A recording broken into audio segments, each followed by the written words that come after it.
नाशिकमधील लक्ष्मी ज्वेलर्स, सोने व चांदीचे उत्तम ठिकाण।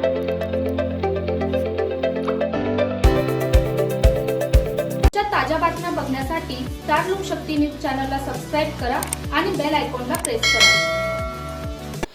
त्र्यंबकेश्वर शहरातील कचरा व्यवस्थापनाच्या प्रश्नावरून नव्या वादाला तोंड फुटले असून प्रस्तावित घनकचरा व्यवस्थापन प्रकल्पाला स्थानिक शेतकरी, वारकरी संस्था आणि नागरिकांनी तीव्र विरोध दर्शवला आहे।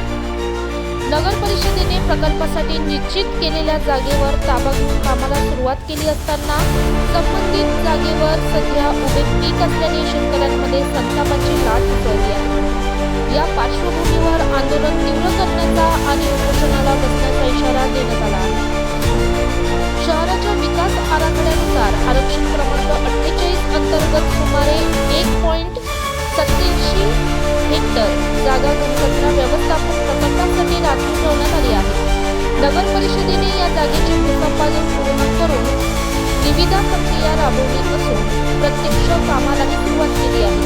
मात्र ही जागा शेतीयोग्य असून तेथे सध्या पिके उभी असल्याचे शेतकऱ्यांचे म्हणणे आहे। हक्काची शेती हिरावली जात असल्याचा आरोप करत त्यांनी तीव्र आक्षेप नोंदवला आहे।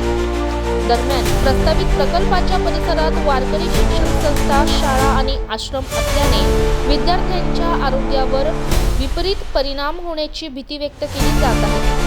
संस्थेच्या पदाधिकाऱ्यांनीही प्रकल्पाला विरोध दर्शवत पर्यायी जागेचा विचार करण्याची मागणी केली आहे।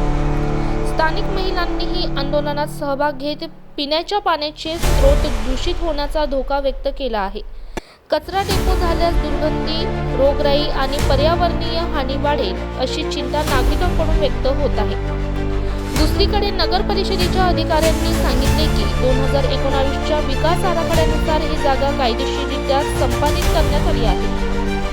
सध्याची डम्पिंग साईट नदीकाठी असल्याने पर्यावरणीय कारणास्तव ती स्थलांतरित करणे गरजेचे आहे।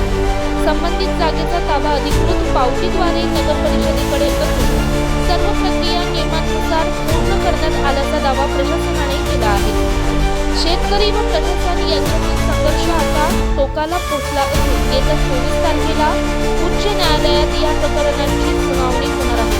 न्यायालयीन निर्णयाकडे सर्वांचे लक्ष लागले असून तोपर्यंत त्र्यंबकेश्वरमधील कचरा प्रश्न अधिकच चिघळण्याची शक्यता व्यक्त केली जात आहे।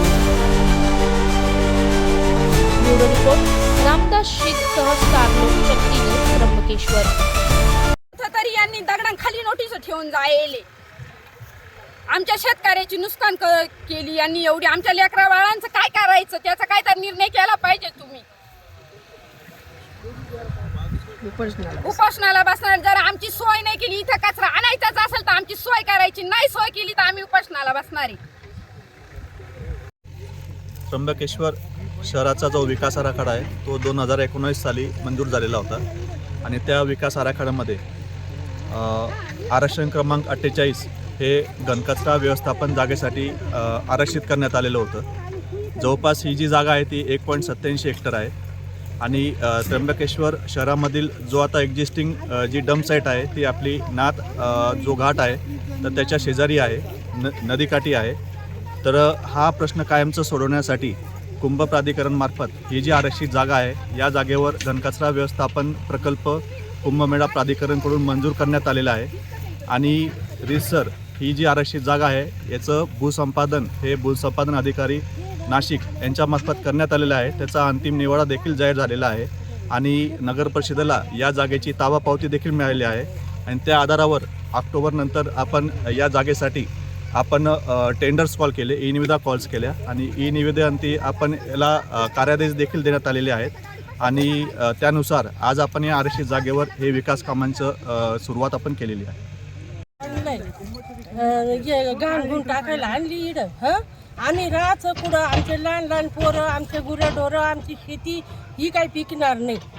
आमची काहीतरी सोय करा तेव्हा आम्ही हे वाहून देऊ, नाही तर आम्ही काही हे वाहून देणार नाही। आमचे पोरं सोरांना आम्हाला मोठ्याला इडत त्रास, मच्छर आणि आमचं जीवन सगळं शेतीवर आहे। आम्हाला दुसरं काय आहे का? आम्हाला आमचं चालू पिकाची नुकसान आहे, दुसरा काही पर्याय नाही आम्हाला। याच्यावर जर तुम्ही काही कारवाई नाही, आम्ही सपशेल उपोषणावर बसणार. नाही तर आमची काहीतरी सोय तुम्ही लावली पाहिजे. बोलत आहे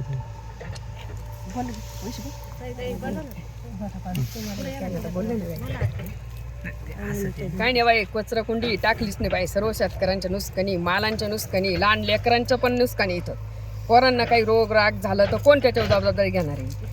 नाही त्याच्यावर कार्यवाही झाली तर आम्ही उपोषणाला बसायला तयार. एवढ्या महिला कमीत कमी 500 ते 1000 लोक आम्ही बसणार. गट नंबर 163 वगैरे या परिसरात जे कचरा कुंडीचं जे काही आरक्षण आहे, तर 162 गट नंबरमध्ये वारकरी शिक्षण संस्था आहे. इथे 200-250 विद्यार्थी वारकरी शिक्षण घेतात महाराष्ट्रभरातून. तसेच याच्याच बाँड्रीवर जुना आखाडा आहे. या ठिकाणी जर हे कचरा कुंडीचं आरक्षण या ठिकाणी असाच कचरा जर आला तर हे सगळं वातावरण प्रदूषित होऊन या विद्यार्थ्यांच्या आरोग्यावर याचा परिणाम होईल. शासनाकडे आमची विनंती आहे की हे सगळं आखाडा असेल, वारकरी शिक्षण संस्था असेल, हे विद्यार्थी या ठिकाणी वारकरी संप्रदायात काम करणारे हे सगळे जे लोक आहेत त्यांना याचा फार मोठा त्रास होईल. तर आपण या ठिकाणी काहीतरी मार्ग काढून, जसे सर बोलल्याप्रमाणे दुसऱ्या ठिकाणी आमदार साहेब आपल्याला जर जागा देतात तर तिकडे याचा विचार करावा. त्र्यंबक नगर परिषदने चालू पिकामध्ये घनकचरा प्रकल्पासाठी जागा जी घेत आहे ती चालू पीक मोडून आणि ती ताबा घेत आहे, हे अत्यंत चुकीचं आहे. त्यात आमदार साहेब जर शासनाला, नगर परिषदला जवळजवळ 40-45 एकरचा गट हा मोफत देत आहे, तर या ठिकाणी एवढा नगर परिषदचा 8 तास का? त्याच्यामागं काय कारण असू शकतं? त्याचबरोबर इथे वाढती वस्ती आहे, शेजारी शाळा आहे, जवळपास इथे 100 मुलं आहे, इथं घर आहे, इथं विहिरी आहे, पाण्याच्या विहिरी आहेत.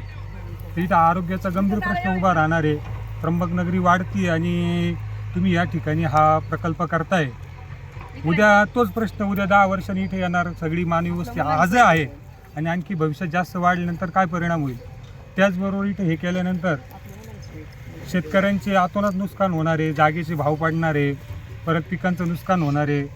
ते पाणी सर्क्युलेशन होऊन पिण्याचा पाण्याचा गंभीर प्रश्न, आरोग्याचा गंभीर प्रश्न उभा राहणार आहे.